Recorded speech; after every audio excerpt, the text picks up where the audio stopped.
어떻게 이런 일이 있을 수 있죠? 제가 미쳤다고 장모님이랑 제 친구 놈을 엮어주는 역할을 하게 될 줄은 꿈에도 몰랐다니까요. 일단 제 소개부터 해야겠죠?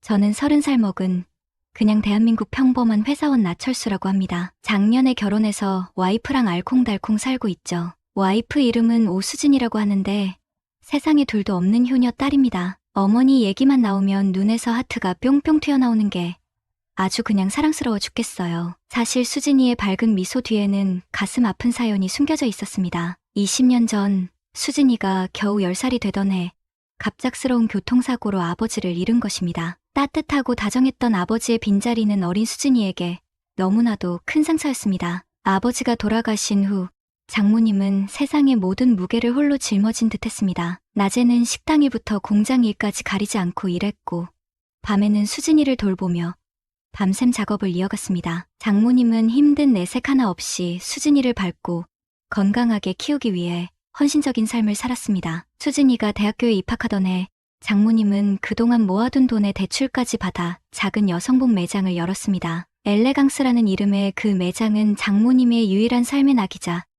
수진이에 대한 무한한 사랑을 담은 공간이었습니다. 장모님은 힘든 시간 속에서도 웃음과 긍정을 잃지 않았습니다. 수진이에게는 그런 엄마가 세상 누구보다 강하고 아름다워 보였을 것입니다. 그리고 장모님은 예순을 바라보는 나이에도 엄청 젊어 보이세요. 옷가게를 하셔서 그런지 패션 감각도 뛰어나시고 몸매 관리도 철저하게 하시거든요. 매일 새벽마다 수영장에 가셔서 2시간씩 운동하시고 아침 식사는 늘 샐러드와 요거트로 간단하게 드세요. 점심도 닭가슴살 샐러드 아니면 두부 샐러드, 저녁은 아예 안 드시고 따뜻한 차 한 잔으로 마무리하시죠. 솔직히 말해서 저희 엄마보다 훨씬 젊어 보입니다. 피부도 탱탱하고 스타일도 좋으시고 게다가 키도 크시고 늘씬하셔서 옷빨도 기가 막히게 잘 받으세요. 아무튼 장모님은 수진이 하나만 바라보고 사시는 분이에요. 수진이 결혼 자금 모으려고 적금만 몇 개씩 드셨다니까요. 저한테도 얼마나 잘해주시는지.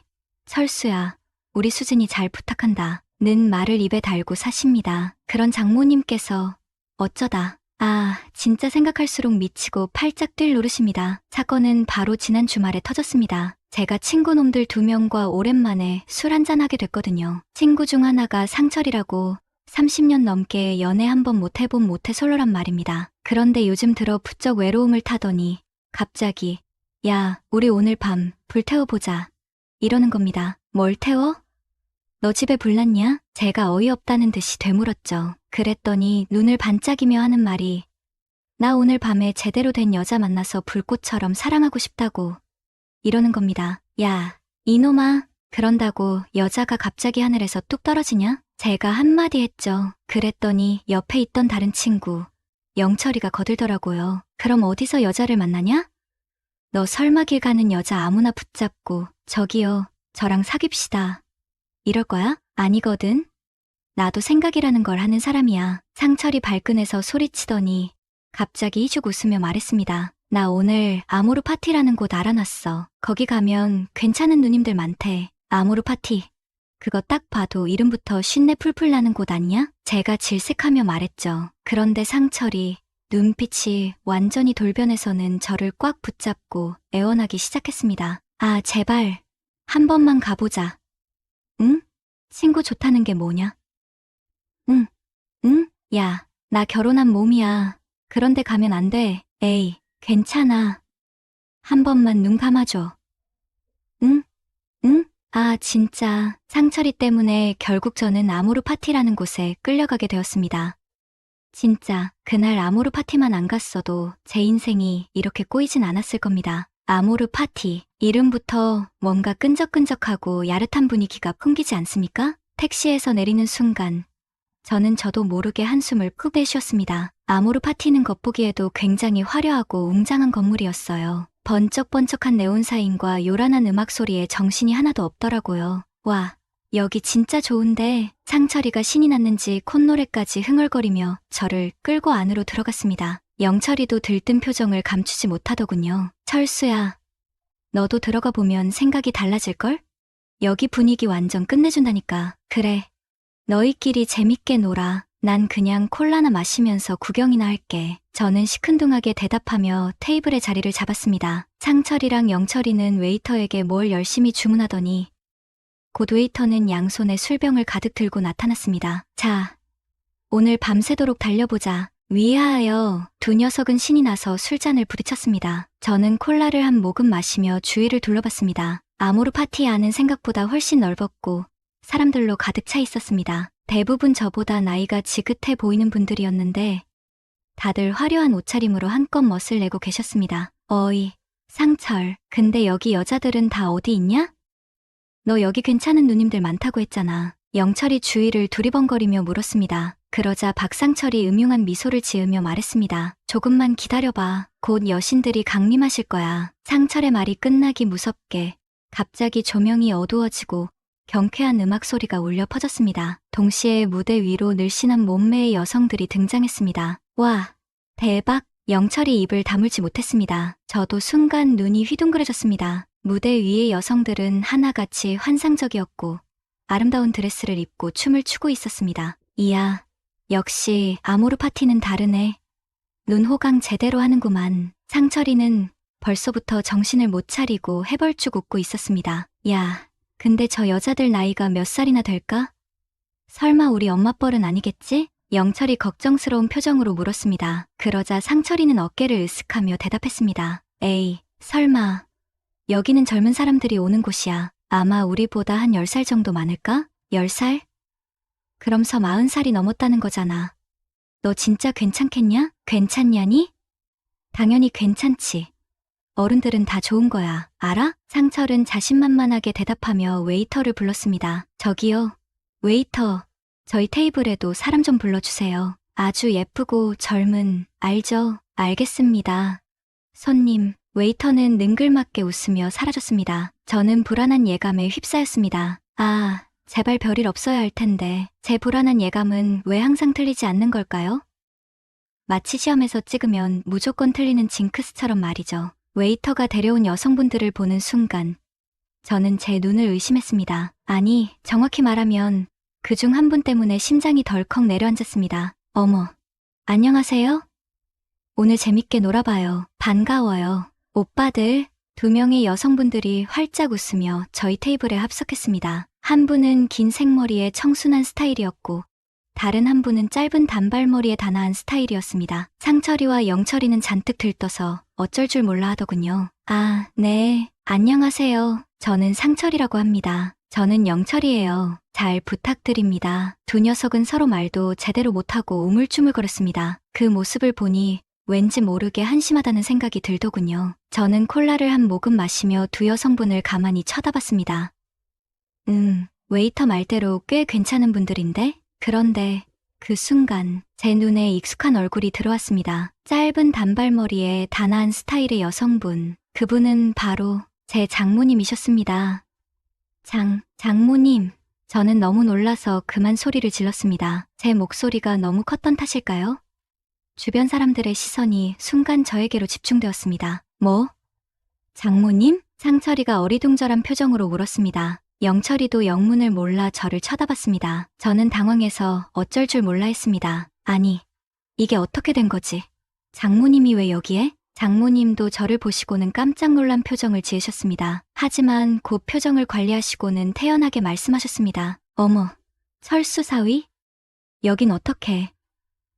저는 친구들이랑. 저는 말을 더듬거렸습니다. 상황이 너무 당황스러워서 무슨 말을 해야 할지 도무지 생각이 나지 않았습니다. 장모님은 저를 보시며 의미심장한 미소를 지으셨습니다. 그래?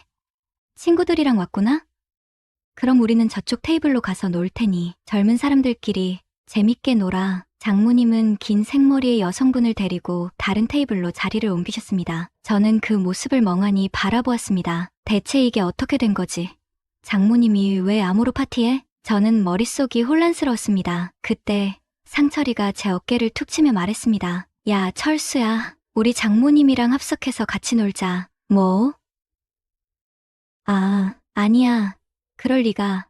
내가 왜 장모님이랑. 저는 상철의 말에 화들짝 놀라 손사래를 쳤습니다. 영철이도 거들었습니다. 그래, 철수야. 괜히 부끄러워하지 마. 요즘 세상에 사위랑 장모님이 같이 노는 게 뭐 어때서? 우리끼리 재밌게 놀자. 아니, 진짜 아니라고. 저는 필사적으로 변명하려고 했지만 이미 제 말을 듣는 사람은 아무도 없었습니다. 상철이와 영철이는 저를 장모님 테이블로 끌고 갔습니다. 아, 진짜 미치겠네. 이 일을 어쩌면 좋지? 저는 눈앞이 캄캄해졌습니다. 장모님 테이블에 끌려간 저는 졸지에 불편한 삼자대면을 하게 되었습니다. 상철이와 영철이는 신이 나서 장모님, 그리고 장모님 친구분과 술잔을 부딪히며 흥을 돋우고 있었습니다. 저는 그저 억지 미소를 지으며 콜라만 홀짝일 뿐이었죠. 어머, 철수 사위는 술도 안 마시네? 젊은 사람이 벌써부터 술을 가려? 장모님은 이미 볼이 발그레하게 달아오른 상태였습니다. 평소 우아하고 차분하던 모습은 온데간데 없고 콧소리까지 섞어가며 애교를 부리는 모습이 낯설게만 느껴졌습니다. 아니요, 장모님. 저는 원래 술을 잘 못 마셔서. 에이, 무슨 그런 말씀을. 오늘 같은 날은 술잔을 기울여야지. 자, 사위, 한 잔 받으세요. 장모님은 제 잔에 독한 양주를 가득 따라주셨습니다. 저는 울며 겨자 먹기로 술을 받아 마셨습니다. 꿀꺽하고 목으로 넘어가는 쓴맛에 저는 절망했습니다. 이대로 가다가는 오늘 저녁 이곳에서 무슨 일이 벌어질지 알 수 없는 상황이었습니다. 어머, 우리 사위 잘 마시네. 역시 젊은 사람이라 달라. 장모님의 칭찬에 더욱 신이 나셔서 춤을 추기 시작했습니다. 자, 다 같이 춤춰요. 젊음을 불태워봐요. 쿵짝쿵짝 신나는 음악 소리에 맞춰 장모님은 몸을 흔들었습니다. 철수야, 너도 같이 춰. 왜 그렇게 뻣뻣하게 서 있니? 장모님은 제 손을 잡아 끌며 춤을 권했습니다. 저는 어쩔 수 없이 장모님의 손에 이끌려 댄스플로어로 나갔습니다. 저는 부끄러움에 얼굴이 화끈거렸습니다. 어머, 우리 사위 춤 잘 추네. 역시 끼가 있어. 저는 지금의 이 불편함을 잊기 위해 술을 더 부어야 했고 그 다음은 생각이 나지 않더군요. 저는 제 눈을 의심했습니다. 아니, 차라리 눈을 감아버리고 싶었습니다. 눈부시게 쏟아지는 아침 햇살 아래 최고급 호텔 스위트룸 킹사이즈 침대 위 저는 장모님과 나란히 누워 있었습니다. 머리가 깨질 듯 아팠습니다. 어젯밤 마셨던 술이 떠오르며 속이 메스꺼워졌습니다. 그런데 더 큰 문제는 따로 있었습니다. 침대 아래 바닥을 보는 순간 저는 경악을 금치 못했습니다. 세상에, 거기에는 상철, 영철, 그리고 장모님 친구분까지 3명이 뒤엉켜 자고 있었습니다. 그 광경은 가히 충격적이었습니다. 마치 전쟁터를 방불케 하는 옷가지들. 어젯밤 이곳에서 무슨 일이 벌어졌던 걸까요? 제발, 제발. 저는 간절히 기도했습니다. 신이시여, 부디 어젯밤의 기억만은 모두에게서 지워주세요. 일단 현장을 벗어나야 했습니다. 저는 살금살금 침대에서 빠져나와 옷을 주워 입고 황급히 호텔방을 나섰습니다. 그리고 친구들에게 전화를 걸었습니다. 여보세요? 상철. 너 어젯밤에 무슨 일이 있었는지 기억나? 머리야. 어젯밤? 글쎄, 술을 너무 많이 마셔서 기억이 잘. 아, 맞다. 너 어제 장모님이랑 완전 신나게 놀았잖아. 둘이서 엄청 치던데 3번은 넘게 했지. 아마. 뭐? 그게 무슨... 영철, 너는 기억나냐? 나도 잘. 아, 그런데 어제 내 장모님 진짜 대단하시더라. 완전 멋쟁이셨어. 친구들의 말을 듣고 저는 절망했습니다. 어젯밤의 기억은 모두에게 고스란히 남아있었습니다. 대체 어떻게 된 거야? 왜 하필 장모님이랑... 저는 모든 것을 체념한 듯 하늘을 향해 소리쳤습니다. 그 후 저는 제 인생 최악의 나날들을 보내야 했습니다. 장모님의 태도는 180도 달라졌습니다. 아이고, 우리 철수 사위 왔어? 어서 와서 앉아요. 엄마가 맛있는 거 해놨어. 전에는 상상도 못했던 애교 섞인 목소리, 제 손을 꼭 잡고 놓지 않는 스킨십, 그리고 의미심장한 눈빛, 우리끼리의 비밀이라는 등 묘한 공범의식까지 느껴지는 듯 했습니다. 자, 우리 철수 좋아하는 갈비찜이야. 많이 먹어. 장모님은 제게 끊임없이 음식을 권하고 칭찬을 쏟아냈습니다. 예전에는 그저 무뚝뚝하고 어려운 존재였던 장모님의 변화는 저를 불안하게 만들기에 충분했습니다. 더 큰 문제는 아내도 눈치를 채기 시작했다는 것입니다. 엄마, 요즘 철수한테 너무 잘해주시는 거 아니에요? 나 질투 나려고 해요. 아유, 우리 딸 질투도 많네. 사위가 얼마나 예쁜데. 그치? 철수야? 장모님은 제 눈치를 슬쩍 보며 아내의 질투를 애써 무마하려 했습니다. 하지만 저는 알 수 있었습니다. 장모님의 눈빛에는 분명 이러면 안 되는데 하는 죄책감과 그래도 어쩔 수 없잖아 하는 반항심이 뒤섞여 있다는 것을. 저는 그저 어색한 웃음만 지을 수밖에 없었습니다. 이 상황을 어떻게 설명해야 할지, 어떻게 헤쳐나가야 할지 도무지 감이 잡히지 않았습니다. 마치 시한폭탄을 품에 안고 있는 듯한 불안감이 저를 끊임없이 괴롭혔습니다. 제발, 누가 저 좀 구해주세요. 저는 이 상황을 상철이에게 이 고민을 상담하였고, 마음의 짐을 덜려고 하였습니다. 하지만 상철이는 저에게 더 큰 짐을 주더라고요. 이건 미친 짓이야. 상철아, 제정신이야. 저는 상철이의 말에 경악을 금치 못했습니다. 아니, 제가 지금 뭘 들은 거죠? 30년 모태솔로 박상철이 제 장모님을 사랑한다고요? 그것도 제 아내 몰래 벌어진 그 사건 이후로. 진정해, 친구야. 나도 처음에는 그랬어. 근데 그날 밤 이후로 자꾸 너네 장모님 생각이 나더라고. 우아하면서도 귀여운 구석이 있으시고 게다가 술도 잘 드시고. 야, 그게 지금 말이 되는 소리냐? 너 정말. 아니, 나 진지해. 나 너네 장모님이랑 진짜 잘해볼 수 있을 것 같아. 아니, 잘해보고 싶어. 상철이의 눈은 진심이었습니다. 아니, 어쩌면 그저 술에 취한 헛소리일지도 모릅니다. 하지만 저는 알 수 없는 오싹함에 몸서리쳤습니다. 그리고 순간 머릿속을 스치는 생각 하나. 잠깐, 이거 기회일지도 몰라. 정말 만약에 상철이와 장모님이 잘 된다면? 저는 이 지긋지긋한 비밀 공유 관계에서 벗어날 수 있을 뿐만 아니라 아내 앞에서 더 이상 불안하지 않아도 됩니다. 좋아, 상철아.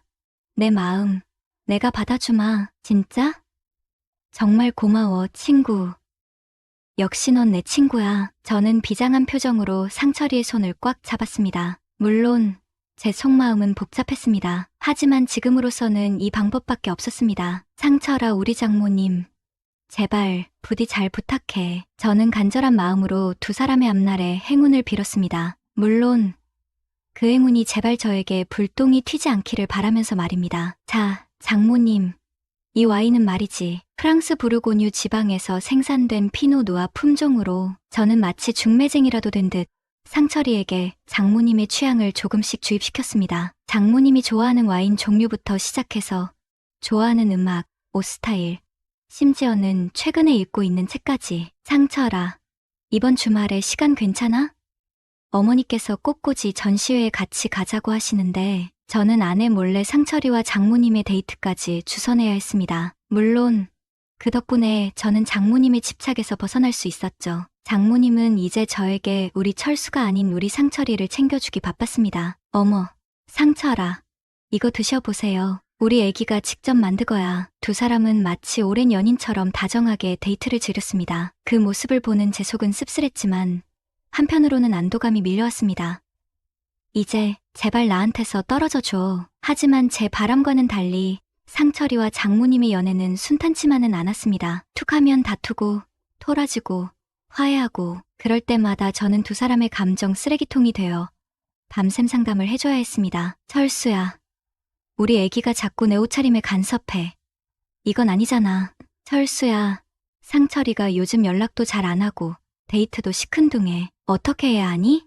으아, 제발 두 분 다 그만 좀 하세요. 저는 속으로 절규했습니다. 하지만 겉으로는 애써 미소를 지으며 두 사람을 달래야 했습니다. 두 분 싸우지 마세요. 상철아, 장모님 말씀도 좀 들어드리고요. 장모님도 너무 상철이를 구속하지 마시고요. 두 분 다 행복하려고 만나는 거잖아요. 결국 저는 사위도 아니고 친구도 아닌 애매한 중간 관리자 신세가 되어버렸습니다. 하지만 어쩌겠습니까? 이미 시작된 일인 것을. 저는 그저 두 사람이 제발 크게 싸우지 않고 오래오래 사랑하기를 바랄 뿐입니다. 두 사람 싸우지 말고 오래오래 사랑하세요. 제발. 오늘의 사연은 여기까지입니다. 구독과 좋아요는 사랑입니다. 오늘의 사연 시작합니다. 안녕하세요. 저는 이제 막 대학에 입학해서 즐거울 거라 생각했던 대학 생활을 그냥 무료하게 보내고 있던 남자입니다. 다들 그랬죠. 대학 가면 여자는 널리고 널렸다고. 다 만나게 되어 있다고요. 그거 다 뻥입니다. 저한테는 어떻게 한번 좀 만나보려 해도 어렵더라고요. 그래서 저는 여자도 못 만나보고 우울한 대학 생활을 하고 있었습니다. 그러다가 친구 한 놈이 대박이라며 얘기를 해주더라고요. 야, 대박.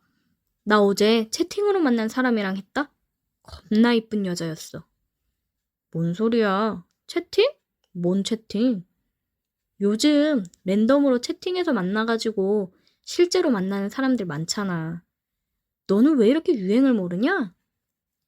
아, 진짜? 그런 게 있어? 대박. 야, 나도 좀 알려줘라. 나도 좀 해보자. 형님, 저 좀 구제해 주십시오. 오늘 술 쏘면 알려주지. 그럼요, 술 제가 사야죠. 닭발에 소주 한 잔 쏘겠습니다. 저는 그렇게 친구 장단에 맞춰 주었고, 친구랑 닭발에 소주를 한 잔 마시면서 어떻게 하면 되는 건지, 친구는 무슨 일이 있었던 건지 이야기를 들었습니다. 친구놈도 요즘 그런 게 있다고 해서 한번 해봤는데 상대 여자가 들어왔는데도 남자 아닌가? 이거 사기치는 거 아닌가 싶었다고 하더라고요. 근데 사진까지 먼저 보내오고 그래서 친구가 용기 내서 실제로 만나자고 했답니다. 약속 장소랑 시간을 정했고 의상 색상을 정해준 다음에 만나기로 했다고 하더라고요. 그래서 약속 장소 근처에 먼저 가 있었고 혹시나 사기일 수도 있으니까 멀리서 지켜봤답니다.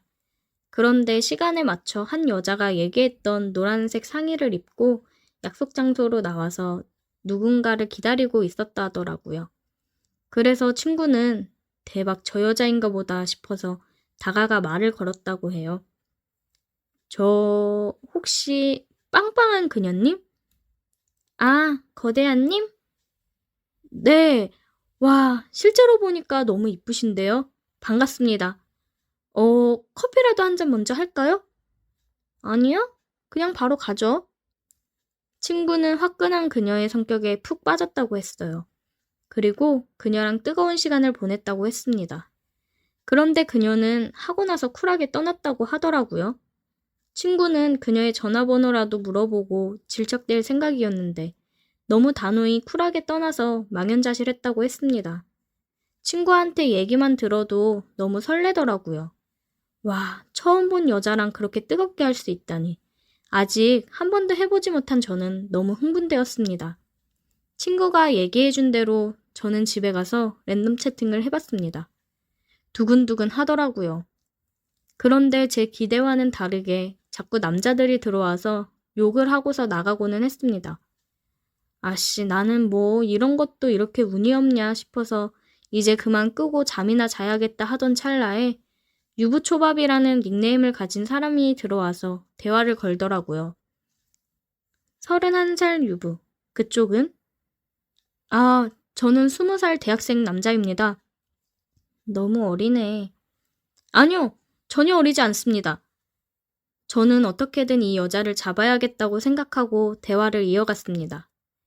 그렇게 대화를 하면서 조금 가까워졌다고 생각을 했고, 저는 친구가 했던 것처럼 그녀에게 실제로 만날 것을 요청했어요.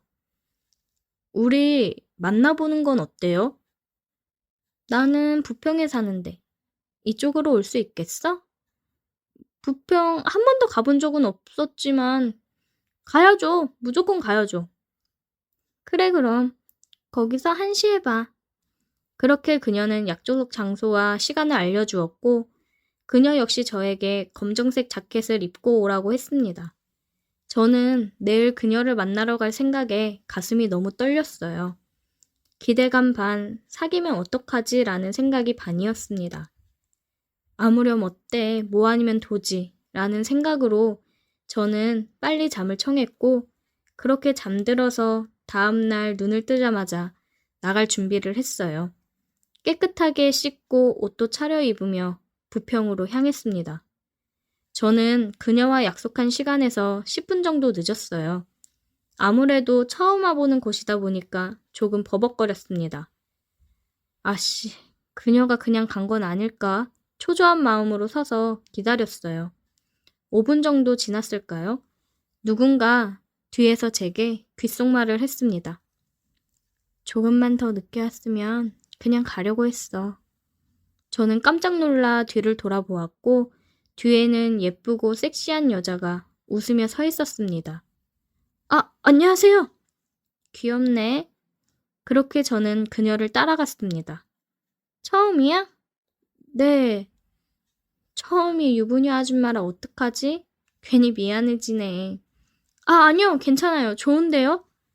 역시 연륜에서 나오는 그런 게 있는지 대화를 자연스럽게 이어가면서 제 긴장을 풀어주더라고요. 그렇게 저는 그녀와 키스를 했습니다. 제 인생 첫 키스였어요. 너무 달콤하더라고요. 이렇게 좋은 걸 왜 이제서야 했을까 제 자신이 원망스러웠습니다.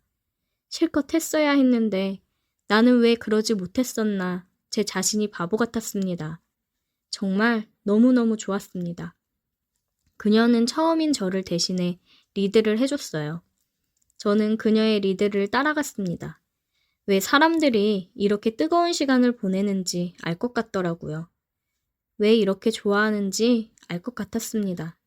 한편으로는 걱정이 되었습니다. 이 매력에 빠져 못 헤어나오면 어떻게 해야 되나 싶더라고요.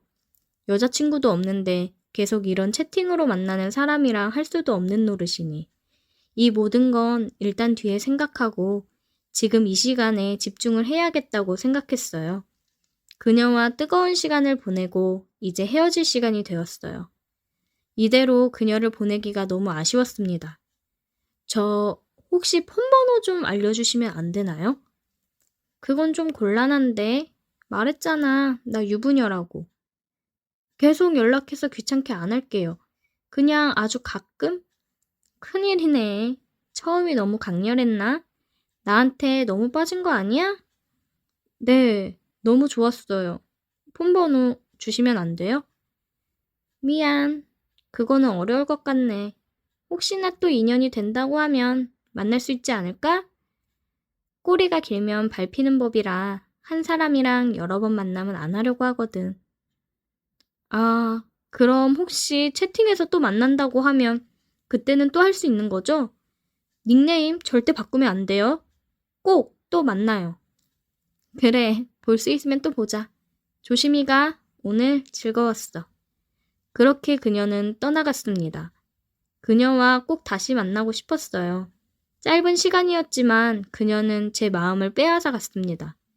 그녀에게 대해 아는 거라고는 31살 유부녀라는 것뿐, 그리고 부평에 거주한다는 것뿐이었어요. 그녀와 헤어지고 나서 계속 랜덤 채팅에 시간을 할애했지만 그녀는 만날 수 없었습니다. 그래서 그런지 그녀가 더욱 그립고 보고 싶었습니다. 그녀를 계속해서 만날 수가 없어서 한동안 랜덤 채팅을 하지 않았습니다. 그냥 다 부질없이 느껴졌어요. 그리고 친구놈이 그런 저를 보고 정신 좀 차리라고 하면서 미팅을 데리고 나가더라고요. 역시 사람은 사람으로 있는 거라고 하던가요? 미팅에서 만난 귀여운 여자랑 분위기가 좋았고 좋은 관계로 발전할 수 있었습니다. 저를 끌고서 미팅에 나가준 친구놈이 너무 고마워서 닭발에 소주를 또 샀습니다. 친구놈이랑 제가 가장 좋아하는 술안주거든요. 그렇게 저는 여자친구가 생겼고 그녀는 제 마음속 추억으로 아직까지 자리하고 있어요. 그래도 지금의 여자친구랑 더 좋은 추억을 쌓아가다 보면 그녀와의 추억도 이제 사라지길 바라봅니다. 아무래도 그녀를 제 마음속 한켠에 간직하고 있다는 게 여자친구한테 너무 미안하더라고요. 근데 남자의 처음은 잊을 수 없는 거 아시죠? 너무 강렬하니까요. 그래서 쉽게 사라지질 않네요. 가끔 그녀를 꼭 다시 한번 만나고 싶습니다. 그녀는 아직 남편이랑 잘 살고 있을까요? 그것도 너무 궁금하네요. 오늘의 사연 여기까지입니다. 오늘도 들어주셔서 감사해요. 구독, 좋아요, 알림 설정 부탁드려요. 안녕하세요. 저는 평범한 직장인입니다. 올해로 47이 됐고 직장 생활도 20년째 하고 있죠. 결혼한 지 20년이 넘었고 애들 둘은 이제 다 커서 제 앞가림 잘하고 있습니다. 제가 사연을 보내는 이유는 이 나이 먹고 도대체 무슨 생각을 하면서 살고 있는 건지 도저히 이해가 안 돼서입니다. 제 아내와 저는 대학 때 만나 결혼했어요. 처음에는 정말 사랑했고 뭐든지 함께하고 싶어 했죠. 그런데 결혼 생활이 길어지다 보니 서로에게 권태감도 느끼고 점점 대화도 줄어들게 되더라고요. 한때는 우리도 남들처럼 열정적인 사랑을 했었지만 지금은 그냥 같이 사는 사람? 그런 정도로 변해버린 것 같아요. 요즘 들어 나이가 드니까 모든 게 귀찮아지더라고요. 회사 가서 일하는 것도 지겹고 집에 와서 TV 보는 것도 별 재미가 없습니다. 아내랑 사는 것도 이제 그냥 습관이 된 것 같아요. 처음엔 저도 아내랑 열정적으로 사랑하고 뭐든지 같이 하고 싶고 그랬죠. 그런데 결혼 생활이 길어지다 보니까 이제는 서로 얼굴만 봐도 무슨 생각을 하고 있는지 다 알 것 같고 대화도 딱히 할 게 없어요. 저희 아내는 나이가 들면서 점점 자기 생활에 더 집중하는 것 같아요. 예전에는 집안일도 혼자 다 하고 애들 챙기느라 바빴는데 요즘은 친구들이랑 카페 가고 운동도 열심히 하고 그러더라고요. 솔직히 말하면 저는 그걸 보고 좀 불안했어요. 우리가 언제 이렇게 서로에게 무관심해졌지? 내가 뭐 잘못한 건가? 이런 생각이 들면서 한편으로는 아내가 이렇게 나가서 즐겁게 사는 게 괜찮은 건가 싶은 거죠. 그러다가 저도 어느 순간부터는 그냥 혼자만의 시간을 더 즐기게 됐습니다. 애들 다 키웠고 이제는 내 삶도 좀 돌아봐야겠다는 생각이 들더라고요. 근데 그게 생각처럼 쉽진 않더라고요. 사람 마음이란 게 참 이상한 게 혼자 시간을 보내다 보면 자꾸 쓸데없는 생각을 하게 되잖아요. 그러면서 점점 더 혼란스러워지는 거죠. 저희 집에는 가사 도우미가 한 명 있습니다. 이름은 영자 씨. 나이는 32살쯤 됐고요. 이분이 우리 집에 온 지 한 1년 반 정도 됐을 겁니다. 원래 아내가 가사 도우미를 고용하자고 할 때는 반대했어요. 아니, 뭐 우리 둘 다 일하니까 가사 도우미가 필요하긴 했지만 그래도 처음엔 집에 낯선 사람이 드나드는 게 좀 꺼림칙하더라고요. 근데 막상 아내가 고집을 부려서 영자 씨가 오게 됐는데 나름 괜찮았어요. 일도 잘하고 성실한 사람 같더라고요. 영자 씨는 그냥 늘 조용하고 필요한 일만 딱딱해요. 뭐 말수가 많지도 않고 자기 일만 묵묵히 하는 스타일이죠. 그래서 처음엔 그냥 그런가 보다 했는데 어느 날부터인가 영자 씨가 자꾸 눈에 밟히기 시작했어요. 왜 그랬는지 모르겠어요. 아내랑 사는 게 권태로워서였을까요? 아니면 그냥 제가 중년의 위기를 겪고 있었던 걸까요? 어쨌든 어느 순간부터 영자 씨가 집에서 일하는 걸 보고 있으면 자꾸 시선이 가더라고요. 처음에는 그저 그런가 보다 했는데 시간이 지날수록 그게 좀 심해졌습니다. 특히 아내가 집에 없을 때는 더 그랬던 것 같아요. 영자 씨가 주방에서 일하고 있으면 나도 모르게 슬쩍슬쩍 쳐다보게 되고 그럴 때마다 제 자신이 한심하다는 생각이 들기도 했죠. 아니, 나이 40 넘어서 뭐 하는 짓인가 싶기도 하고요. 그러다 사건이 터진 건 어느 날이었습니다. 아내가 친구들이랑 여행을 간다고 며칠 집을 비우게 됐어요. 그날도 평소처럼 출근하고 퇴근해서 집에 왔는데 집이 너무 조용하더라고요. 애들도 다 밖에 나가 있고 집에는 저랑 영자 씨만 남았죠. 집에 와서 뭐라도 할까 하다가 그냥 소파에 앉아서 TV를 켰어요. 근데 TV에서 나오는 내용이 영 재미없더라고요. 그러다가 주방에서 일하는 영자 씨가 눈에 들어왔어요. 사실 이때까지만 해도 그냥 저 혼자만의 생각이라고 생각했어요. 근데 그날따라 이상하게도 영자 씨가 평소보다 더 예뻐 보이는 거예요. 뭔가 분위기도 그렇고 그냥 평소랑은 다르게 느껴졌습니다. 그날따라 뭔가에 씌인 것처럼 저는 아무 생각 없이 일어나서 영자 씨에게 다가갔습니다. 정말 바보 같은 행동이었죠. 뭐라고 설명하기 어렵지만 그냥 그 순간 제 머릿속엔 오직 그녀만 있었던 것 같아요. 가까이 가서 영자 씨를 보니까 심장이 막 두근두근거리고 머릿속이 하얘졌습니다. 그러다가 나도 모르게 영자 씨에게 손을 뻗은 겁니다. 정말 어리석은 행동이었어요. 영자 씨는 놀란 눈치였지만 딱히 저를 거부하지 않았어요. 그 상황에서 왜 그러고 있었는지 모르겠어요. 지금 생각해도 정말 미친 짓이었죠. 저는 그런 영자 씨의 반응에 더 용기를 내서 그날 충동적으로 일을 저질렀습니다. 그 일이 있은 후로 저는 정말 후회와 혼란 속에서 살았습니다. 아내에게 이걸 들키면 어떡하지? 영자 씨가 나중에 이걸 문제 삼으면 어떻게 하지? 별별 생각이 다 들었어요. 그런데 영자 씨는 아무 일도 없었던 것처럼 평소대로 행동했어요. 오히려 저보다 더 태연하게 행동하더라고요. 그래서 더 혼란스러웠어요. 도대체 이 사람은 무슨 생각을 하고 있는 건지, 제가 어떻게 해야 할지 감이 안 잡히더라고요. 그날 이후로 저는 영자 씨를 대하는 게 너무 어색해졌습니다. 하지만 영자 씨는 여전히 조용하고 필요할 때만 저에게 말을 걸었습니다. 그녀의 이런 태도가 오히려 저를 더 불안하게 만들었어요. 이 사람이 진짜 아무렇지도 않은 건가? 아니면 일부러 그러는 건가? 저 혼자만의 불안감에 휩싸여서 점점 더 상황이 꼬여가는 것 같았습니다. 하지만 한편으로는 영자 씨와의 시간이 점점 더 즐거워졌습니다. 아내가 집에 없을 때 우리는 마치 비밀스러운 연인처럼 시간을 보냈습니다. 물론 이게 얼마나 잘못된 행동인지는 알았지만 그걸 멈출 수가 없었습니다. 이미 한 번 일을 저질렀기 때문에 계속해서 더 깊이 빠져들게 됐죠. 영자 씨도 저에게 특별한 감정을 느끼는 것 같았고 점점 더 가까워지게 됐습니다. 시간이 지나면서 저는 영자 씨에게 더 많은 감정을 느끼게 됐습니다. 단순히 육체적인 관계를 넘어 그녀와 함께 있는 시간이 즐겁고 그녀와의 대화가 재미있었습니다. 아내와의 대화는 점점 줄어들었고 영자 씨와의 대화는 점점 늘어났습니다. 이제는 아내가 집에 없는 날이 기다려질 정도였죠. 정말 한심한 짓이라는 걸 알지만 이미 돌이킬 수 없는 상황이 되어버린 것 같았습니다. 어느 날 아내가 갑자기 집에 돌아왔을 때 저는 영자 씨와 함께 있었습니다. 그 순간 저는 정말 심장이 멎는 줄 알았습니다. 아내는 아무것도 모르는 눈치였지만 저는 그 순간 아내의 눈을 피하려고 했습니다. 영자 씨도 그때 아무렇지 않게 행동했지만 저는 그날 이후로 더 이상 이런 관계를 유지할 수 없다는 걸 느꼈습니다. 이제 저는 어떻게 해야 할지 모릅니다. 영자 씨와의 관계를 끝내야 한다는 걸 알면서도 그걸 실천하기가 너무나 힘듭니다. 아내에게는 절대 들키지 않도록 조심하면서 영자 씨와의 시간을 최대한 많이 보내려고 했지만 이제는 더 이상 그럴 수가 없습니다. 제 마음이 너무나 혼란스럽고 이 상황을 어떻게 해결해야 할지 감이 잡히지 않습니다. 저는 정말 바보 같은 짓을 했습니다. 그건 부정할 수 없죠. 하지만 이미 돌이킬 수 없는 상황까지 와버렸고 이제는 이 관계를 어떻게 끝낼 수 있을지 고민해야 할 때가 온 것 같습니다. 아내에게 모든 걸 털어놓고 용서를 빌어야 할지 아니면 영자 씨와의 관계를 비밀로 하고 살아야 할지 도저히 결정을 내릴 수가 없습니다. 이제는 영자 씨를 만날 때마다 마음이 불안해지고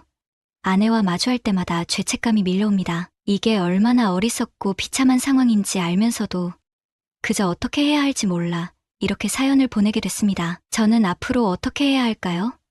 제 인생을 이렇게 엉망으로 만든 건 제 자신이라는 걸 알지만 그걸 바로잡을 용기도 없는 것 같습니다.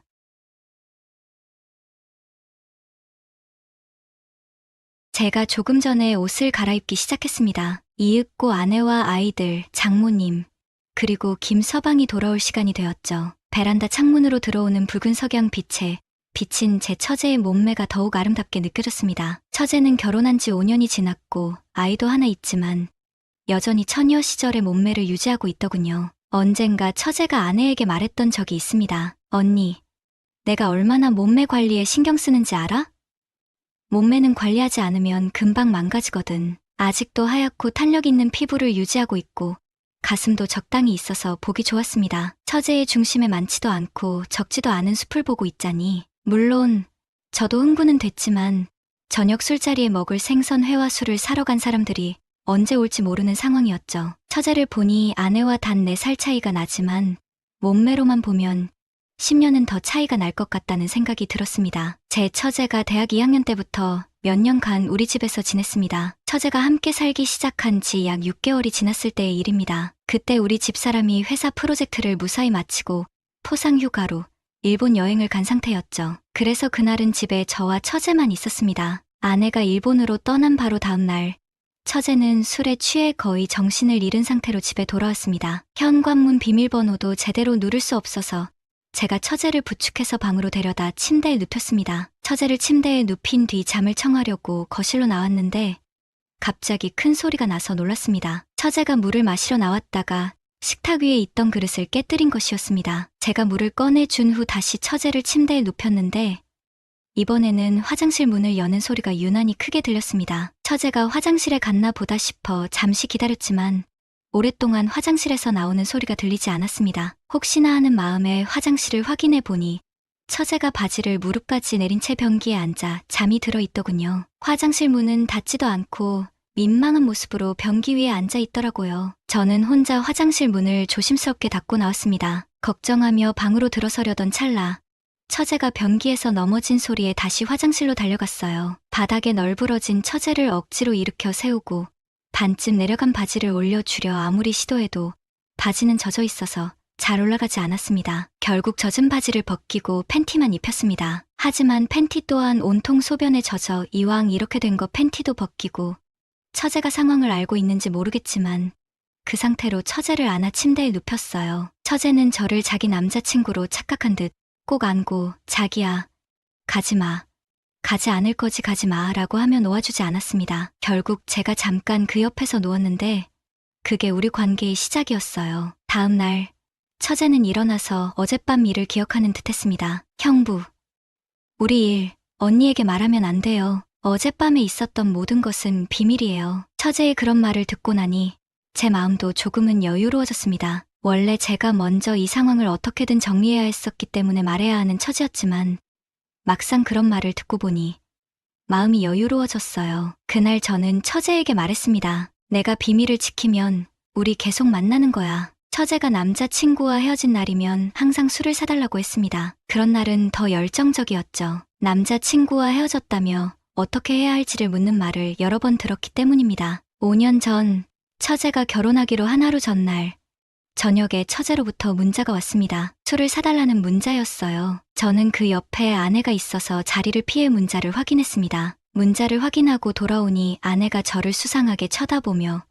무슨 비밀이 있는 것 같아 라고 말했습니다. 그날 밤 시내의 번화가에서 처제를 만났습니다. 처제는 행복해 보였고 평소보다 더 사랑스러웠어요. 우리는 밥을 먹고 처제의 결혼을 축하해 주었습니다. 처제는 내일 결혼하니까 오늘은 조금만 마시고 들어갈래 라고 말했습니다. 그때 처제는 우리 집에서 나와 다시 처가에서 살고 있었어요. 당시 장모님이 이혼하셔서 혼자 계셨기 때문에 처제가 처가에 다시 들어가 살았던 거죠. 제 처제가 저에게 말했습니다. 술은 됐고요. 형부 따라와봐요. 그녀는 제 손을 잡고 어딘지 모를 도심이 뒷골목으로 저를 끌고 갔습니다. 그곳은 범죄의 냄새가 나는 어두운 골목이었고 오래된 여관들이 줄지어 서 있었습니다. 처제가 내일 결혼한다는 사실에 그녀가 보낸 술을 사달라는 문자의 의미를 이해할 수 있었습니다. 오늘 이별의 상대가 되어주기를 원한 것이었죠. 처제는 결혼을 앞두고 새롭게 시작하고 싶어 했습니다. 처제의 결혼식이 있고 거의 한 달이 지났을 때였습니다. 저는 회사를 마치고 처가에 혼자 갔습니다. 아내는 이미 도착해 있었고 김서방은 일이 많아 늦게 올 거라고 했습니다. 장모님과 아내는 부엌에서 열심히 음식을 준비하고 있었고 장모님은 처제에게 오늘 김서방과 자고 갈 거냐? 고 물으셨습니다. 처제는 자고 갈 거예요 라고 대답했고 우리도 그렇게 하기로 했습니다. 하지만 술 한 잔씩 해야 하는데 술을 사놓지 않았다며 처제에게 술을 사오라고 부탁했습니다. 처제가 술을 사러 나간다고 하길래 저도 담배를 핑계로 따라 나섰습니다. 처제는 제가 따라오는 것을 알아채고 말했습니다. 이제 나 결혼했고 남편도 있는데 왜 따라 나와요?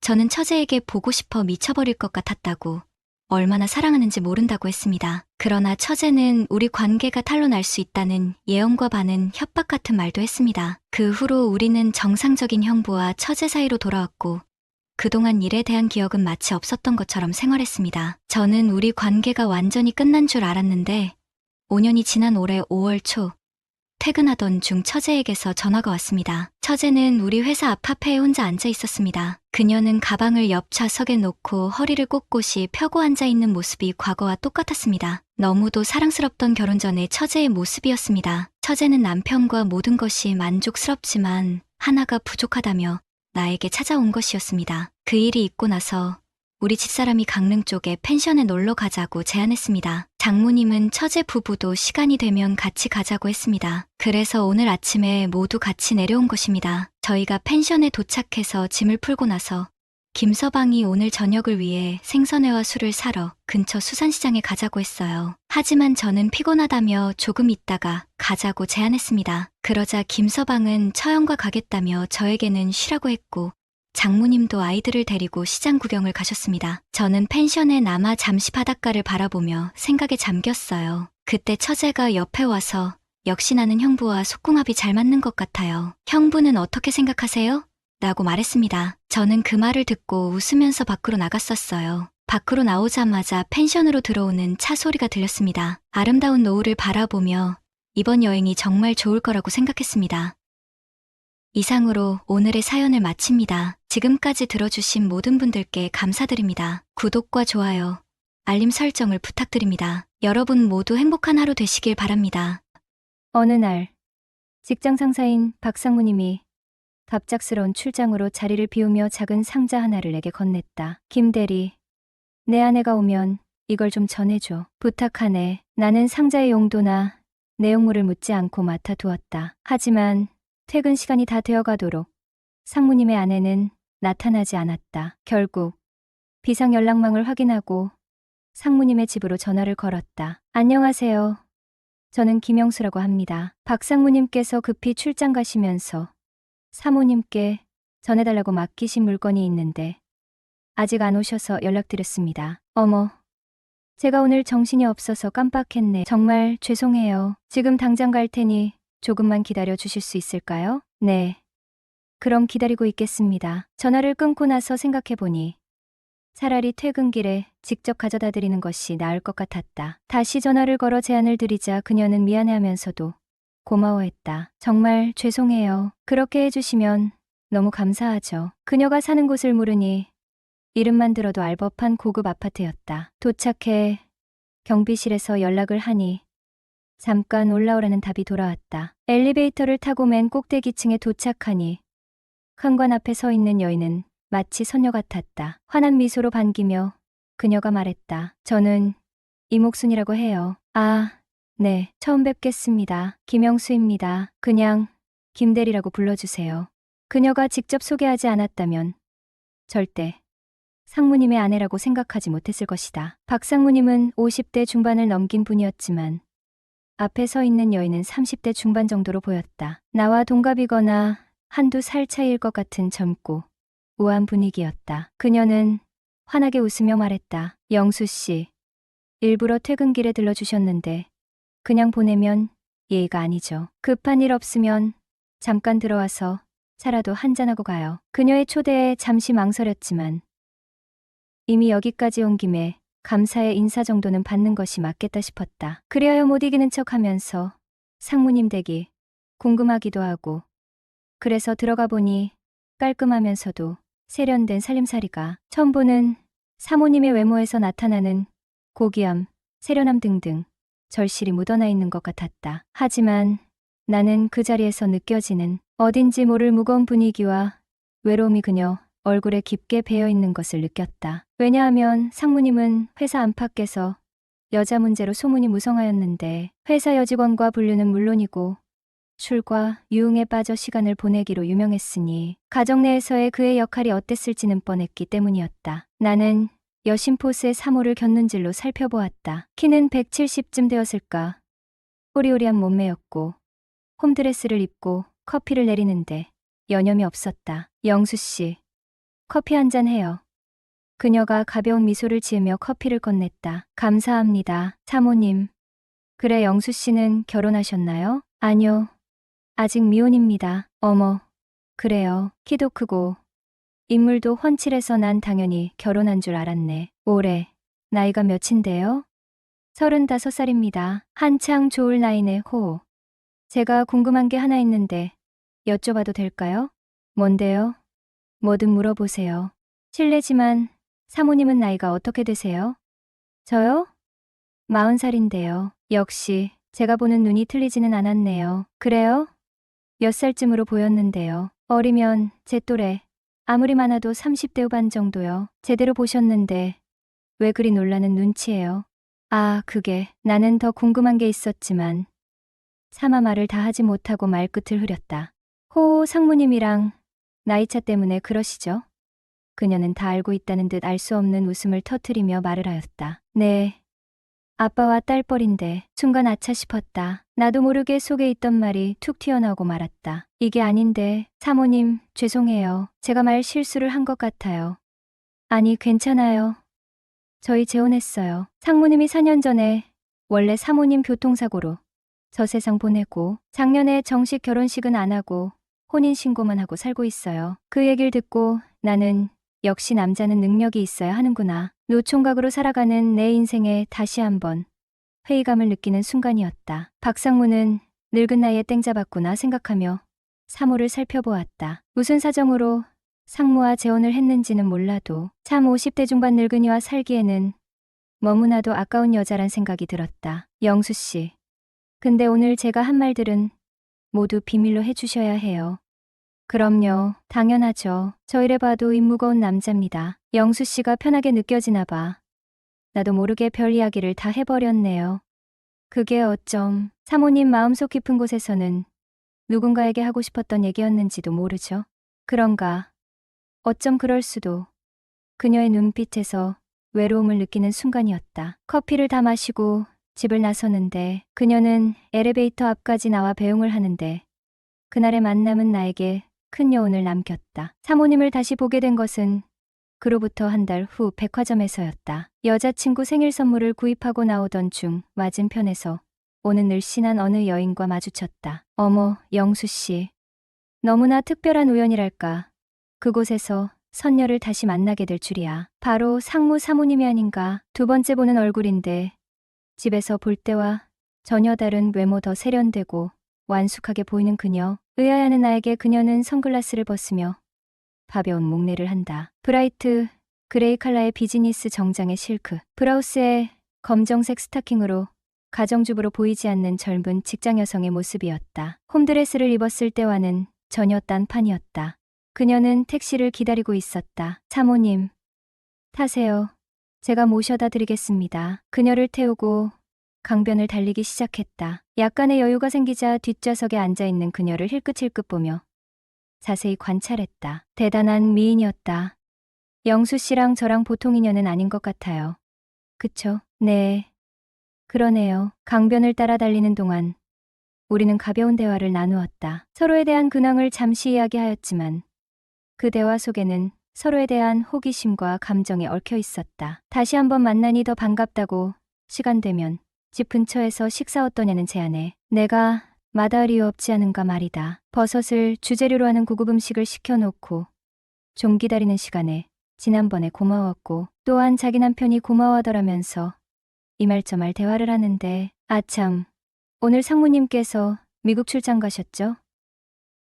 근데 백화점에 쇼핑하려 오셨나 보군요. 화제를 돌리니 그렇다고 하면서 뭘 샀냐고 하기에 여친 생일 선물 가방 하나 샀다 하니 여자 것은 여자가 보아야 여친이 좋아할지 아닐지 컴가를 해준다기에 보여주니 제법 안목이 있으시군요 하는 것 아닌가. 그럭저럭 식사를 마치고 사모님을 모시고 가는데 오늘 같은 날은 공원에서 야경을 보면 참 좋겠다라고 혼자 말하는 것처럼 하는 거다. 그래서 야외로 제가 한번 모실까요 했더니 시간 되냐 해서 없는 시간도 사모님이라면 내야죠 했더니 좋다고 하여 좀 복잡한 거리를 나와 한적한 곳으로 달리다 보니 정말 좋아한다. 영수 씨, 저 오늘 기분이 너무 좋아요. 왜 가끔 상무님하고 이런 시간 안 가지세요?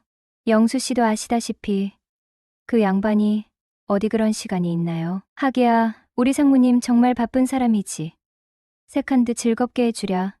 세사일은 혼자 도맡아 하는 사람이라 이해가 되었다. 우리는 그렇게 얼마를 가다가 좀 울창한 숲옆을 가는데 여기서 좀 걷다가 가잔다. 영수 씨, 우리 좀 걸어요. 한쪽에 차를 주차하고 한적한 곳에서 나란히 걷고 있는데 날씨가 좀 쌀쌀해서 그런지 추워 보이기에 상의를 벗어서 걸쳐주었다. 어머, 영수 씨는 매너도 참 좋아.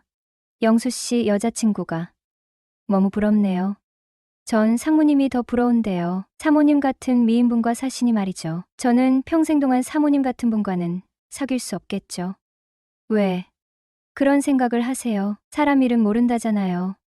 좀 걷다가 다시 내 옷을 돌려주며 입으라고 하기에 그냥 입었죠. 그리고 내 호주머니에 손을 넣어도 되냐고 묻기에 그러라고 했는데 윗주머니에 당연히 손을 넣을 줄 알았는데 바지주머니에 손을 넣는 것이 아닌가. 순간 깜짝 놀라 그녀를 쳐다보니 장난기 가득한 얼굴로 날 쳐다보는 게 아니겠어요. 제가 장난이 심했죠.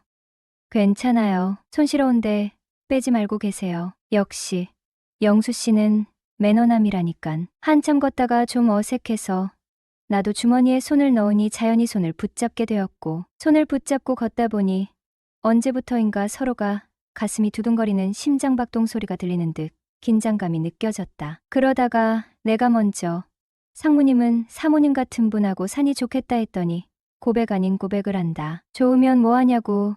허구한 날 늦게 아니면 출장 갔다 와서 피곤하다고 자버리니 한참 좋아할 나이인데 정말 화가 난다고 푸념을 늘어놓는다. 그렇게 한참 동안 얘기를 나누다가 집까지 바래다 주었다. 영수 씨, 오늘 있었던 일도 우리 둘만의 비밀이에요. 그럼요, 당연하죠. 사모님, 우리 다음에 또 볼 수 있을까요? 아마 두 사람이 진짜 인연이라면 또 볼 수도 있겠죠. 어느 날 퇴근 후 집에서 쉬고 있었는데 상무님이 돌아가셨다는 연락이 왔다. 며칠 전까지만 해도 중국 출장 때 수행비서로 다녀온 나였는데 갑작스런 상무님의 비보에 나는 너무나 당황스러웠다. 검은색 정장으로 갈아입고서 장례식장으로 향했다. 장례식장에 도착해보니 영정사진이 놓여져 있었고 그 옆에 검은색 한복을 입고서 울고 있는 사모님과 전처 사이에서 낳은 아들과 딸도 보인다. 사모는 얼마나 울었는지 두 눈은 퉁퉁 부어 너무나 안쓰러웠다. 상무님은 교통사고를 당해 이틀 만에 돌아가셨는데 인사과 여직원도 그 차에 타고 있었다는 거다. 일요일인데 왜 등산복 차림으로 두 사람이 같이 있었는지 이미 알만한 사람은 다 알고 회사에서도 말이 많았다. 영수 씨, 혹시 내일 시간 있어요? 상무님이 돌아가시고 6개월 뒤 어느 날 뜻밖의 전화가 왔다. 사모님, 전화였다. 무슨 일이세요? 하고 물었는데 그것 만나서 이야기하면 안 될까요? 암튼 둘만의 비밀이란 것만 아시고 괜찮은 시간만 말해주세요. 하고 이유도 없이 무턱대고 날 만나고 싶다는 거다. 그럼 저녁을 함께 먹으면 어떨까요? 네, 좋아요. 무슨 일인지 궁금하면서도 기분이 들뜨고 좋았다. 이제 그녀는 유부녀가 아니라 과부가 아니던가. 언제든지 잘 될 수도 있는 남녀 관계란 생각에 한시라도 빨리 만나보고 싶었다. 어떻게 변했을까? 그 미모만큼은 여전하겠지. 드디어 만났다. 사모님 타세요. 금요일 저녁 6시. 그녀를 태우러 집까지 갔다. 초가을이지만 혹시 일찍 나와 기다린다면 좋아하지 않을까 하는 마음에서 10분의 여유를 두고 약속 장소에 도착을 하니 내가 좋아하는 스커트에 검정 스타킹을 신고 환하게 웃으며 날 반겼다. 휴, 웃는 모습을 보니 나쁜 일은 아닌가 보다. 속으로 생각하며 차에서 내려 조수석 차문을 열어주었다. 오랜만입니다. 사모님, 타시죠? 영수 씨, 갑자기 내가 보자고 해서 당황스러웠죠? 다짜고짜 보자고 해서 놀라긴 했지만 사모님 본다는 생각에 설렜어요. 그랬어요? 사실 나도 그랬는데. 어디로 모실까요? 어디라도 좋아요. 영수 씨 가고 싶은 대로 가요. 그럼 제가 봐둔 식당이 하나 있는데 거기로 가서 저녁 식사하면서 가볍게 술도 한잔할까요? 네, 좋아요. 그리하여 미리 예약해둔 한정식집으로 향했다. 음식이 하나씩 들어오기 시작을 했고 우리는 준비된 술을 먹으며 음식을 먹기 시작했다. 흥이 점점 오를수록 술병은 비어갔고 9시쯤 되어 식당을 나와 2차로 조용한 술집으로 자리를 옮겨 이런저런 얘기를 나눴다. 시간이 얼마나 흘렀을까? 그녀는 취했고 급기야 테이블에 엎드려 잠이 들고 말았다. 사모님, 일어나 보세요. 이제 집에 가셔야죠? 분명 의식이 있는 것 같은데 대꾸를 하지 않았다. 몇 번 더 흔들어 깨웠다. 아무래도 집에 들어가기가 싫은 모양이었다. 할 수 없이 대리기사를 불러 그녀를 태우고 우리 집으로 데리고 가 작은 방에 눕히고 나오려는데 그녀가 날 부른다. 영수 씨, 가지 말고 내 옆에 있어줘. 방금 전까지만 해도 술에 잔뜩 취했던 그녀가 나를 그윽하게 쳐다보고 있는 거다. 사모님, 이제 좀 괜찮으세요? 그녀의 속셈을 뻔히 알면서도 난 매너 있는 척 그녀를 챙겼다. 나 사실 영수 씨가 많이 보고 싶었어요. 그래서 연락했어요. 그러면서 가까이 다가와 앉으라며 손짓을 한다. 그렇게 아흔한 그녀에게 홀린 듯 하룻밤을 함께하고 말았다. 안녕하세요. 저는 평범한 30대 중반의 남자입니다. 솔직히 고백하자면 제 나이쯤 되면 누구나 겪는다는 연애 고민, 결혼 고민 저도 예외는 아니었습니다. 어쩌면 남들보다 조금 더 늦었을지도 모르겠네요. 스스로를 자책하며 내가 부족한가? 눈이 너무 높은 건가? 끊임없이 질문을 던지면서도 마음 한켠에는 언젠가 운명처럼 나타날 그 사람에 대한 희미한 기대감을 품고 있었지요. 그러던 작년 가을 정말 예상치 못한 순간 그녀가 나타났습니다. 첫눈에 반한다는 말. 저는 콧방귀를 뀌던 사람이었습니다. 하지만 그녀를 마주한 순간 그 모든 회의적인 생각들은 거짓말처럼 사라졌어요. 마치 오랫동안 텁텁했던 갈증이 청량한 탄산수 한 모금에 씻겨 내려가는 듯한 강렬한 인상을 받았습니다. 예쁘다는 흔한 단어로는 부족했어요. 넋을 놓고 그녀를 바라보는 제 모습은 TV에서 흔히 보던 여자 이야기만 나오면 눈을 반짝이는 철없는 남자들의 모습과 다를 바 없었거든요. 10대부터 60대까지 나이를 불문하고 남자들은 결국 예쁜 여자 앞에 무너지는 존재라는 우픈 현실을 다시 한번 실감하는 순간이었죠. 놀랍게도 그녀는 제가 모시던 직장 상무님의 아내였어요. 가까이 하기엔 너무나 먼 당신, 감히 넘볼 수 없는 존재라고 생각했었는데 제 마음은 이미 걷잡을 수 없이 그녀에게로 향하고 있었어요. 저 여자를 내 여자로 만들고 싶다. 본능적인 욕망이 끌어올랐거든요. 그리고 얼마 후 상무님께서 갑작스러운 사고로 세상을 떠나셨다는 비보가 들려왔습니다. 그녀는 홀로 남겨졌고 저는 마치 기다렸다는 듯이 그 틈을 비집고 들어가 그녀에게 다가갔습니다. 그녀의 슬픔을 곁에서 조용히 위로하며 마치 운명처럼 자연스럽게 그녀의 삶 속으로 스며들었죠. 계속해서 카톡을 보냈거든요. 그녀를 내 여자로 만들기 위해. 정말이지 수단과 방법을 가리지 않았어요. 2달이라는 짧은 시간 동안 저는 기적처럼 그녀를 제 옆에 두는 데 성공했습니다. 지난 6개월은 꿈만 같았습니다. 세상이 온통 핑크빛으로 물든 듯했고 매일매일이 설렘과 행복으로 가득했습니다. 과거 만났던 어떤 여자친구들에게도 느껴보지 못했던 강렬한 감정이었죠. 저는 그녀에게 최선을 다했어요. 세상 모든 것을 다 줘도 아깝지 않다는 마음으로. 그녀가 원하는 것은 무엇이든 들어주려 노력했어요. 그녀 역시 저에게 진심으로 마음을 열어주었고 따뜻한 사랑을 듬뿍 안겨주었습니다. 저는 그녀를 내 인생의 마지막 여자라고 확신했습니다. 결혼, 미래, 그녀와 함께라면 어떤 미래라도 두렵지 않았어요. 저는 남들이 부러워하는 대기업에 다니고 있습니다. 안정적인 직장, 남부럽지 않은 연봉. 그녀는 남편과 사별 후 상속받은 돈으로 작은 오피스텔과 동네 카페를 운영하고 있어요. 솔직히 저는 여자친구의 직업이나 집안 배경을 중요하게 생각하는 사람은 아닙니다. 물론 주변에서는 눈이 높다, 조건을 따진다는 말을 하기도 하지만 저에게 중요한 것은 오직 하나, 진심으로 사랑할 수 있는 여자, 평생을 함께 할 수 있는 여자였어요. 그녀는 그런 저의 이상형에 완벽하게 부합했습니다. 우리는 연애하는 동안 제 집에서 함께 살다시피 했어요. 아침에 눈을 뜨면 그녀의 얼굴이 보였고 저녁에는 함께 밥을 먹고 밤에는 따뜻하게 서로를 안고 잠들었습니다. 마치 신혼부부와 다름없는 행복한 일상이었죠. 자연스럽게 결혼 이야기가 나왔고 서로의 미래를 약속하며 더욱 깊은 사랑을 키워나갔습니다. 그러던 어느 날 결혼 준비를 하면서 자연스럽게 그녀와 상무님의 결혼 생활에 대한 이야기가 나왔어요. 저는 호기심 반, 진지한 반으로 그녀에게 물었어요. 상무님과는 어떻게 결혼하게 된 거예요? 그녀는 한참을 망설였습니다. 얼굴에는 복잡한 감정이 스쳐 지나갔어요. 침묵 끝에 그녀는 떨리는 목소리로 입을 열었습니다. 더 이상 영수 씨한테 거짓말하고 싶지 않아. 그녀는 숨을 깊게 들이쉬고 마치 무거운 짐을 내려놓듯 자신의 과거를 털어놓기 시작했습니다. 그녀는 상무님 단골 가게 아가씨였어요. 소위 말하는 예전에 잘 나가던 템프로 출신이었는데 결혼을 하면서 그만두었다가 3년 전 이혼하고 어찌어찌 하다 보니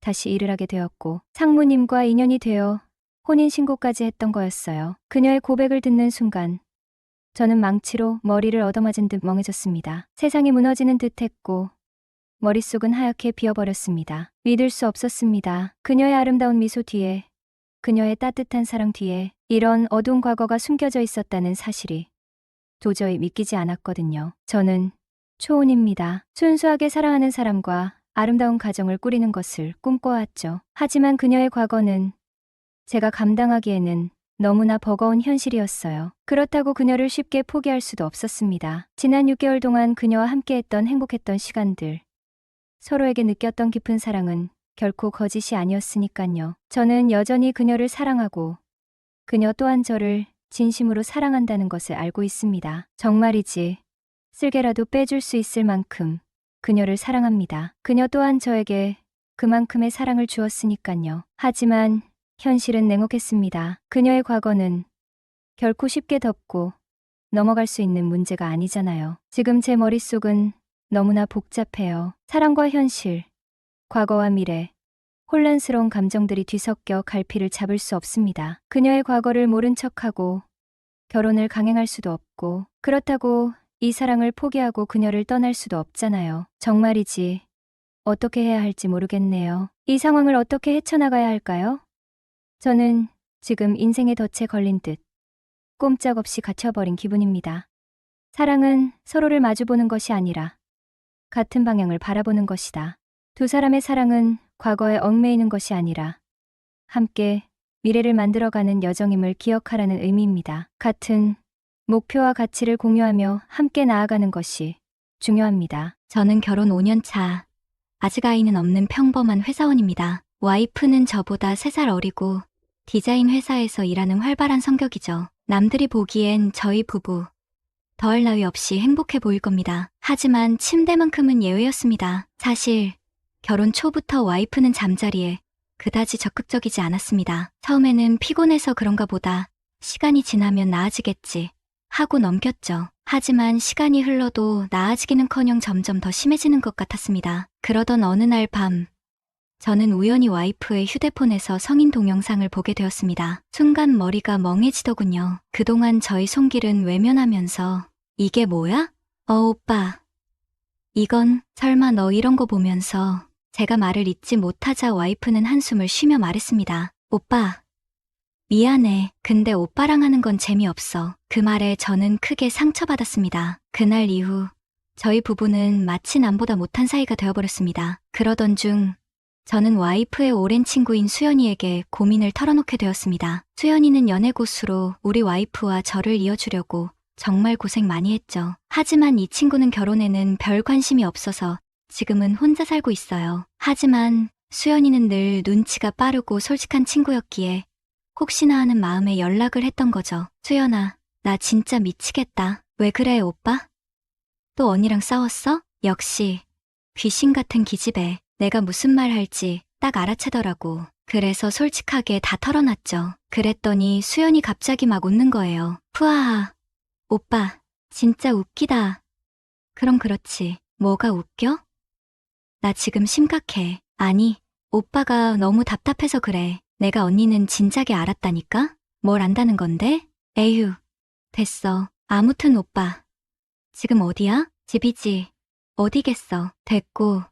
우리 집 앞으로 와. 내가 딱 한 번만 특급 처방을 내려줄게. 그렇게 해서 수연이네 집으로 갔죠. 밤늦은 시간이었는데 걔는 완전 여왕벌처럼 쫙 빼입고 있더라고. 딱 달라붙는 청바지에 가슴팍 깊게 파인 티셔츠. 아, 갑자기 또 생각나네. 오빠, 차에서 얘기해. 수연이는 제 차 조수석에 올라타며 말했습니다. 오빠, 내가 딱 정리해줄게. 언니가 뭘 원하는지 알겠어? 아니, 그걸 내가 알면 이 고생을 하겠냐? 됐고, 잘 들어. 언니는 좀 더 자극적인 걸 원하는 것 같아. 자극적? 그게 뭔데? 수연이 갑자기 손을 척 올려놓는 거예요. 내 말은 좀 더 과감하고 짜릿하고, 예를 들면 지금 이 순간, 바로 여기, 이 차 안에서처럼 말이야. 순간 머리가 띵하더라고. 솔직히 말해서 수연이도 장난 아니거든요. 게다가 와이프랑 싸운 뒤라 더 그랬는지 암튼 그날 밤 수연이랑, 이건 차마 말 못하겠네. 진짜 말도 마세요. 내가 지금 무슨 막장 드라마 찍는 것도 아니고. 그날 수연이랑 그래요. 차에서 그렇게 관계하고 나니까 솔직히 몸은 편하더라고. 근데 마음은 진짜 지옥 같았죠. 와이프한테 미안하기도 하고 수연이한테는 뭔가 끌려다니는 것 같고. 근데 며칠 뒤에 수연이가 진짜 저희 집에 놀러 왔어요. 와이프는 완전 좋아 죽겠다는 표정이고 둘이서 막 수다 떠는데 수연이가 자꾸 저 몰래 눈짓을 하는 거예요. 막 입모양으로 뭐라고 하는데 잘 안 들리더라고. 저녁 먹고 와이프가 설거지하는 사이에 수연이가 저를 빤히 쳐다보면서 말하는 거예요. 오빠, 오늘 나랑 하자. 뭐, 야, 너 미쳤어? 와이프도 있는데 걱정 마. 언니는 내가 알아서 재워줄게. 오빠는 그냥 기다리고 있어. 와이프와 수연이는 둘이 담소를 나누고 술을 먹기 시작하더라고요. 잠시 후 와이프는 잠들었고 수연이는 저에게 와서 손을 잡고 화장실로 끌고 가는 거예요. 분위기가 완전 멜랑콜리했어요. 오빠, 나 오늘 이 옷도 오빠에게 잘 보이려고 일부러 입은 건데. 수연이가 갑자기 옷을 진짜 미치겠네. 수연아, 나 못하겠어. 와이프한테 너무 미안해서. 오빠, 왜 그래? 우리 이제 친구잖아. 친구끼리 이러면 안 돼? 응? 수연이가 제 귀에 대고 속삭이는데 숨이 막힐 것 같았어요. 오빠, 나 오늘 밤 오빠가 밤새도록 괴롭혀줬으면 좋겠어. 그 말에 저도 모르게 이성의 끈을 놓아버렸어요. 그날 밤 수련를 진짜. 근데 더 큰 문제는 그 다음부터였어요. 수연이가 자꾸 저희 집에 찾아오고 저 몰래 와이프한테 이상한 걸 가르쳐주고. 이거 어떻게 해야 할까요? 진짜 이 이야기를 어디까지 해야 할지 모르겠네. 수연이 그날 이후로 완전 저희 집에 드나들 듯 했어요. 처음에는 와이프 몰래 저랑 하더니 나중에는 아예 대놓고 저희 부부 사이를 휘젓고 다니는 거예요. 어느 날은 와이프랑 셋이서 영화를 보는데 하필이면 막 그런 장면이 나오는 거예요. 분위기가 갑자기 묘해졌는데 수연이가 갑자기 제 손을 덥석 잡는 거 있죠. 그리고는 와이프 귀에 대고 속삭이는데 언니, 저런 자세는 말이야 하면서 저희 둘 사이에서 막 농담을 쏟아내는 거예요. 와이프도 처음에는 당황하더니 나중에는 막 맞장구를 치면서 좋아하는 거 있죠. 그래? 그럼 다음에는 우리도 저 자세 한번 해볼까? 좋아요. 언니, 제가 특별 코칭 해줄게요. 저는 완전 투명인간 취급이었죠. 그날 밤 수연이는 저희 집에서 자고 갔어요. 물론 저는 상상도 하기 싫네요. 다음날 아침 수연이가 떠나고 나서 와이프가 저한테 갑자기 묻는 거예요. 자기야, 우리 이러면 안 되는 거 알지? 순간 가슴이 철렁 내려앉았죠. 드디어 내 잘못을 아는 건가? 싶어서. 근데 와이프가 하는 말이 더 가관이었어요. 우리 수연이 몰래 좀 더 재밌는 거 해볼까? 그러더니 제 손을 끌고 침실로 들어가는 거예요. 그 후로 저희 부부는 솔직히 말해서 처음에는 수연이 때문에 미칠 것 같았는데 지금은 솔직히 어떤지 잘 모르겠어요. 와이프랑은 예전보다 더 화끈해진 것 같기도 하고 근데 마음 한구석은 뭔가 찜찜하고 이거 저 정말 어떻게 해야 하나요? 수연이가 저희 부부 사이에 끼어든 후로 저희 삶은 완전히 변해버렸어요. 마치 삼류 영화에 나오는 한 장면처럼 저희 셋은 기묘한 관계를 이어나갔죠. 수연이는 마치 저희 부부의 연애 코치라도 된 것 마냥 온갖 자극적인 아이디어를 제공했어요. 처음에는 낯설고 불편했던 것들도 수연이의 능숙한 언변과 행동에 이끌려 점점 일상이 되어갔죠. 주말이면 셋이서 함께 야외로 나가 캠핑에서도 즐기기도 하고 때로는 수영복을 입고 저희 집에서 밤늦도록 했어요. 물론 그런 시간 속에서 수연이의 아슬아슬한 시선은 끊이지 않았죠. 어느 날 밤 와이프가 출장으로 집을 비우게 되었어요. 저는 오랜만에 혼자만의 시간을 갖게 된다는 사실에 내심 안도감을 느꼈죠. 하지만 제 예상과 달리 수연이는 그날 밤 저희 집으로 찾아왔어요. 오빠, 오늘 밤 심심한데. 수연이는 아무렇지 않게 제 침실로 들어와 옷을 갈아입기 시작했어요. 슬립 차림으로 제 옆에 누운 수연이는 마치 오랫동안 기다려온 연인처럼 제게 속삭였죠. 오빠 이제 언니 없는데 우리 둘만의 시간을 가져볼까? 저는 그 순간 혼란스러움과 욕망 사이에서 갈피를 잡을 수 없었어요. 수연이의 눈빛과 향기에 취해 저도 모르게 그녀에게 다가가려는 찰나, 여보, 나왔어. 현관문이 열리고 와이프의 목소리가 들려왔어요. 갑작스러운 상황에 저와 수연이는 당황한 기색을 감추지 못했죠. 어머, 수연이 너 여기 있었네?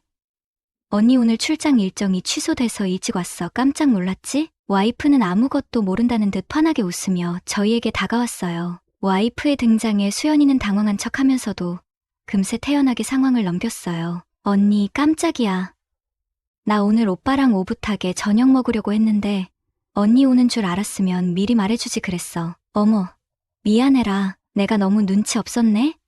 그래도 덕분에 우리 셋이서 더 즐겁게 보낼 수 있겠다. 와이프는 전혀 이상한 낌새를 느끼지 못하는 듯 했어요. 아니, 어쩌면 모른 척하는 것일지도 몰랐죠. 그날 밤 저희 셋은 마치 아무 일도 없었다는 듯 함께 저녁 식사를 했어요. 하지만 식탁 아래에서 수연이의 발이 쓸어올리는 순간 저는 알 수 있었죠. 이 기묘하고 위험한 관계는 이제 돌이킬 수 없는 지점까지 와버렸다는 것을. 저녁 식사 후 수연이는 와이프에게 능숙하게 술을 권했어요. 와이프는 평소 주량을 넘어 금세 취해버렸고 수연이는 그런 와이프를 부축하며 침실로 데려갔죠. 저는 불안한 마음을 애써 진정시키며 거실에 홀로 남았어요. 얼마 후 수연이가 묘한 미소를 지으며 거실로 돌아왔어요. 오빠, 언니 곤히 잠들었어. 이제 우리 둘만 남았네? 수연이는 제게 다가와 입술을 남겼어요.